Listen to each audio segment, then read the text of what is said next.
Today in this three-part video, I'm going to be going over antihypertensive medications.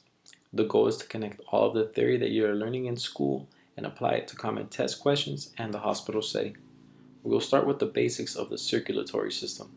In order for our bodies to stay alive, we need our heart to pump our body and organs with oxygen-rich blood, and it does so with the help of a network of blood vessels that help channel all of the blood throughout the body.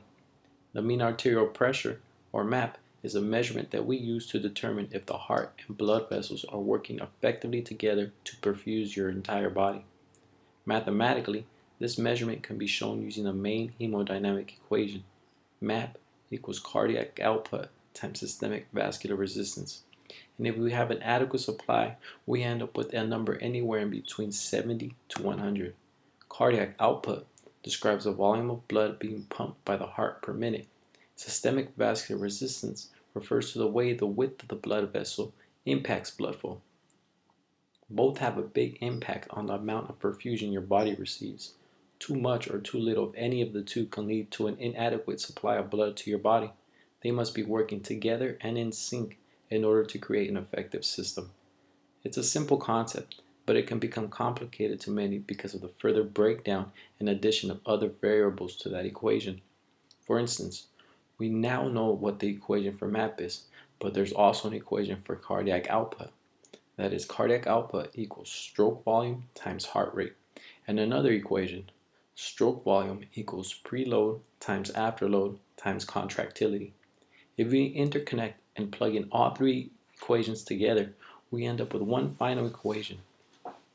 MAP equals preload times afterload times contractility times heart rate times systemic vascular resistance, equaling anywhere in between 70 to 100.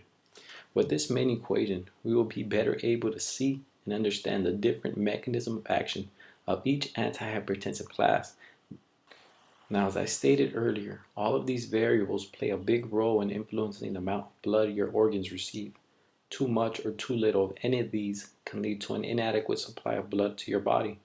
To create an effective system, they all must be working together and compensating for one another when needed, just as any good team would. So I'll go over a little bit about these factors just to make sure we're all on the same page. We'll start with stroke volume. The simplest way I made sense of stroke volume was by using the water balloon analogy.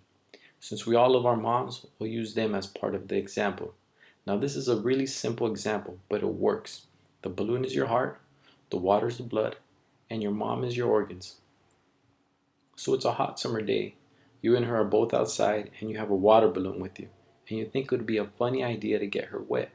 Since it's your mom, you don't want to throw her a 40-mile-per-hour water balloon, but you do want to simply squirt her with just enough water to make it funny. So you run over to the faucet with your balloon and you start filling it up with water. The preload is the pressure caused by the stretch of the balloon that is created when you are adding any amount of volume of water to it. Less water leads to less pressure, and more water leads to more pressure. Kind of like a rubber band. The more you stretch it, the more the pressure is in that band at that time. Now, the balloon has an ideal amount of water that it can handle to get the job done. You don't want to put too much where it will blow up or back up, or not enough that when it reaches your mom, she won't even notice she got wet. In the circulatory system, this can be seen as hypovolemic or hypervolemic. You put in too little water, your mom won't even notice she got wet. We call this hypovolemic or too little volume. If you put in too much water, you'll end up soaking her to the point that she gets mad. We call this hypervolemic or fluid overloaded. So you've finished filling up the balloon with the perfect amount of water. You have to now transfer that balloon with that water from the faucet to your mom. So you put pressure at the end of the balloon with your fingertips to keep the water in. That pressure holding that water in is the afterload. If you put too little or no pressure on the end, the water will just come right out.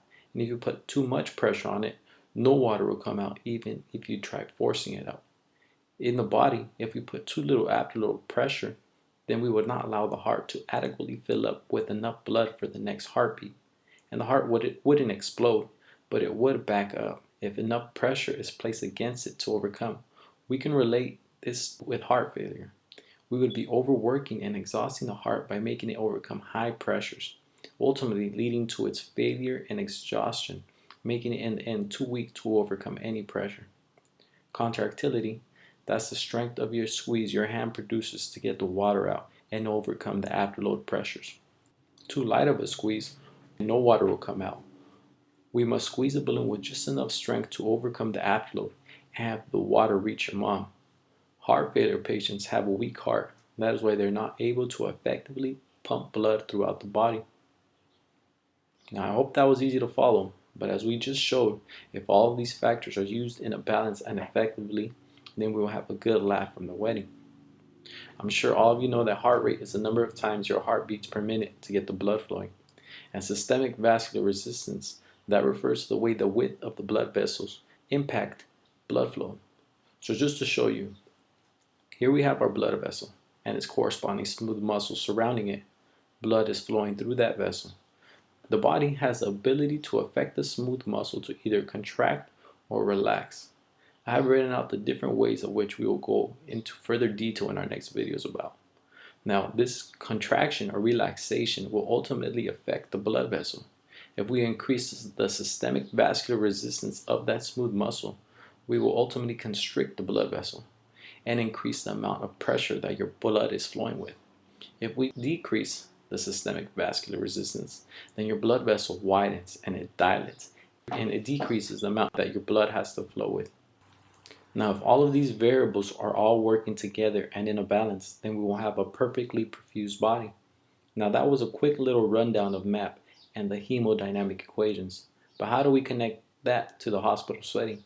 Since in the hospital, you hardly hear the word MAP. For the most part, all you hear is blood pressure. You use blood pressure to communicate with staff and to educate your patients. And what exactly is blood pressure? All that blood pressure really is the pressure that circulating blood is exerting against your artery walls within beats. Blood pressure does not show us the perfusion our organs are receiving or how all of the other variables we just spoke about are working. Blood pressure only monitors and measures a systolic and a diastolic blood pressure. Systolic blood pressure is the pressure your blood is exerting against your artery walls when the heart beats. And diastolic blood pressure is the pressure your blood is exerting against your artery walls while the heart is resting in between those beats. As we all have learned in school, a normal blood pressure is considered to be 120/80. A low blood pressure or hypotensive reading is considered to be anything at or under 90/60. A high blood pressure or a hypertensive reading is considered to be anything at or above 140/90.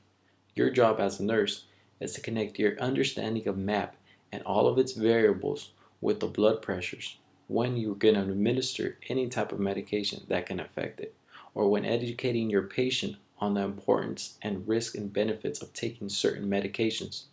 There are many equations that are available that interrelate the MAP with the blood pressure, but the easiest one for me to remember and calculate is MAP equals 2 times the diastolic blood pressure plus systolic blood pressure divided by 3. If you put in the numbers of each of our blood pressure readings into this equation, we'll end up with this. So this makes sense, right? Since as we just learned earlier that an effective MAP is anything within 70 to 100. If a patient becomes hypotensive for whatever reason, being either a trauma, sepsis, arrhythmias, or any one of the types of the shocks, we as nurses should know why, how, and what to monitor while we administer medications or fluids that will help keep our MAP up to an adequate level to treat our patient. The same thing applies for hypertension.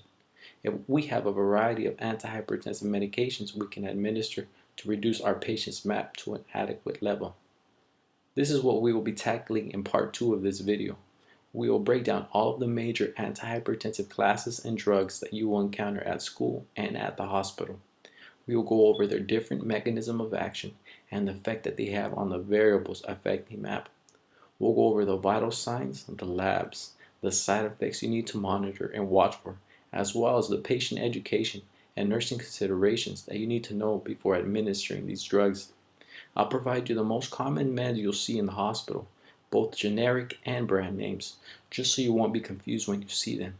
And if you find these videos helpful, don't forget to like and subscribe.